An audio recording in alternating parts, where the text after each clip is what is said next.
જોતાં જ મોઢામાં પાણી આવી જાય એવી મસ્ત મજાની અને એકદમ ટેસ્ટી એવી મેથીની ભાજી આજે આપણે બનાવવાના છીએ. તો એના માટે અહીંયા મેં 250 ગ્રામ મેથીની ભાજી વીણીને લીધી છે. તો આ ભાજી છે એને વીણતી વખતે આ રીતે આપણે ફૂલ એમનેમ રાખવાના છે, ખાલી પાંદડા છે એ અલગ કરવાના નથી. તો આ રીતે પાંદડાની સાથે થોડી થોડી ડાળી ડંઠલ પણ લેશું. તો ભાજી બનાવવા માટે અહીંયા 2 ચમચી શીંગ તેલની અંદર 2 ચમચી ચણાનો લોટ છે આપણે બ્રાઉન થાય ત્યાં સુધી શેકી લેશું. આ રીતે બ્રાઉન થાય એટલે ગેસની ફ્લેમ બંધ કરી અને ઠંડો કરવા માટે રાખી દઈશું.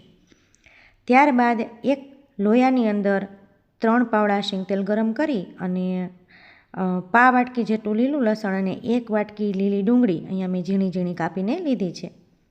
તેલ થોડું ગરમ થાય એટલે અડધી ચમચી હિંગની સાથે આપણે લીલું લસણ અને લીલી ડુંગળી ઉમેરી દઈશું. ત્યારબાદ એને ચમચાથી હલાવતા એને એકદમ સોફ્ટ કરી લેવાના છે. સોફ્ટ થઈ જાય એટલે 2 નાના ટમેટાને મેં એકદમ ઝીણા ઝીણા કાપી લીધા છે. એટલે નહીં પ્યુરી કે નહીં કટકા એ રીતે કાપી અને એની અંદર ઉમેરી દઈશું. અને ટમેટાં ઝડપથી સોફ્ટ થઈ જાય એના માટે આપણે મીઠું ઉમેરી દઈશું. અને એની સાથે મસાલામાં અડધી ચમચી ખાંડ, અડધી ચમચી હળદર અને 2 ચમચી લાલ મરચું નાખી અને સરસ રીતે મિક્સ કરી દઈશું. તેલ છૂટું પડે ત્યાં સુધી આપણે સરસ રીતે એને ચોળવી લઈશું. ત્યારબાદ આપણે ભાજી જે વીણીને તૈયાર રાખી છે એને 2 પાણીએ ધોઈ અને આ રીતે એને ઉમેરી દેવાની છે.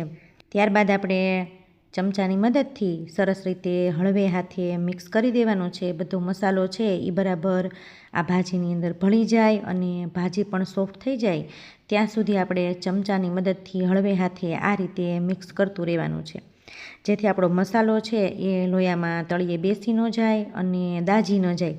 ભાજી છે એ સરસ રીતે સોફ્ટ થઈ જાય અને તેલ છૂટું પડી જાય એટલે આપણો ચણાનો લોટ શેકીને ઠંડો કરવા રાખ્યો છે એ આપણે એની અંદર ઉમેરી દઈશું. અને લોટ નાખ્યા પછી આપણે ચમચાની મદદથી સતત એને હલાવતા રહીશું અને ભાજીની અંદર લોટ છે એ સરસ મિક્સ થઈ જાય ત્યાં સુધી આપણે ધીમે તાપે એને ચોળવવાનું છે. ત્યારબાદ બધું મિક્સ થઈ જાય એટલે ગેસની ફ્લેમ બંધ કરી અને આપણે ભાજી છે એને સર્વિંગ પ્લેટમાં લઈ લઈશું. આ ભાજીને આપણે બાજરાના રોટલા સાથે, ભાખરી સાથે, મસ્ત ગરમા ગરમ ફુલકા રોટલી સાથે સર્વ કરી શકીએ છીએ ને એટલી જ ટેસ્ટી લાગે છે. એકવાર ચોક્કસથી ટ્રાય કરજો.